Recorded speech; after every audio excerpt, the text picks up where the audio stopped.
By transforming an object, you can change its position, orientation, or scale without changing its form. In this lesson, you will be learning the fundamental transformation commands move, copy, and rotate. Go ahead and open the transformation project file. Let's begin with the move command. Click Move on the Modify panel, or press Enter on the keyboard. All the transformation commands begin with the Select Objects prompt. Select the yellow triangle and click Enter. The command prompt says Specify Base Point. If you want to move something freehand, you can just click a base point at some arbitrary point on the screen, and then click the second point at some other arbitrary point. If you want to move an object relative to another object, you can use Object Snap. Let's try this again. I'll press the spacebar to repeat the move command. Select the object and press the spacebar to exit the Select Objects prompt.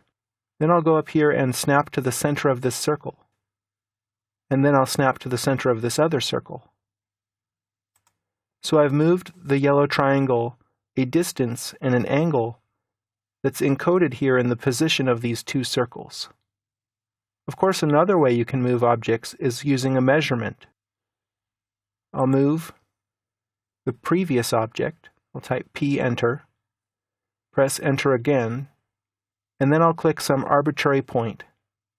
Take care not to click a point that snaps to an object. When I say arbitrary point, I mean to move the cursor away from the other objects on the screen so that snap doesn't interfere with your selection. So I'll click some point, and then I'll type in a distance on the keyboard. I'll type at 5, 0, so I can move it 5 units over horizontally using Cartesian coordinates.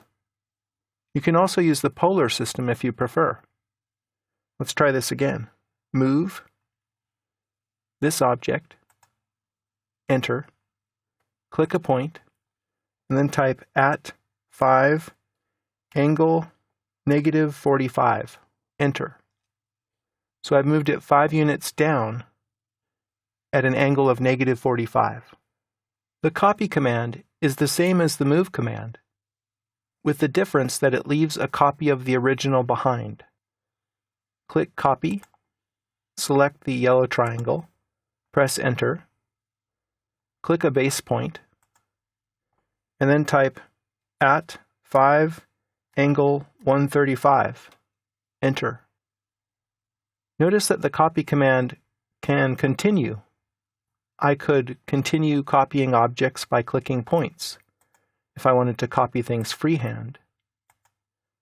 Or I could type in values on the keyboard if I wanted to use a measurement. Of course, you can also use drawing aids like ortho or polar modes if you want to constrain the motion along a certain vector. Or you can copy objects relative to other objects by using Object Snap. Let's try that. Press Enter, and then Enter again to repeat the copy command. I'll copy these 3 triangles, Enter, from this base point to this second point. Enter again. The copy command also has an array option, which allows you to make multiple copies that are evenly spaced. Let's try that next. I'll type CO for copy, press Enter. I'll select this red circle, press Enter. I'll select an arbitrary base point, and then I'll click the array option. It says enter number of items to array. Let's say 3. Enter. And then as I move the cursor, you can see what's happening. Those 3 items are equally spaced along the total distance of the array. I'll click here to complete this copy array, and then press Enter. Copy arrays are not associative, which means that the objects are not combined into some overarching array object, like they are with the Array tool. Instead, the copy array produces individual objects. Let's try the Rotate command next. Click Rotate. Select this cyan-colored pentagon and press Enter. The rotation command needs a center point around which you rotate the objects that you select. So here I'll specify the base point at the center of this circle. And I can rotate an object freehand just by moving the mouse around like this and clicking. You can also rotate things using a rotation angle. So let's try that next. Press Enter to repeat the rotate command. Select the same pentagon, Enter. Select the same base point, but this time I'll type in an angle value. I'll type in -45, Enter. Negative angles rotate objects clockwise, whereas positive angles rotate objects counterclockwise.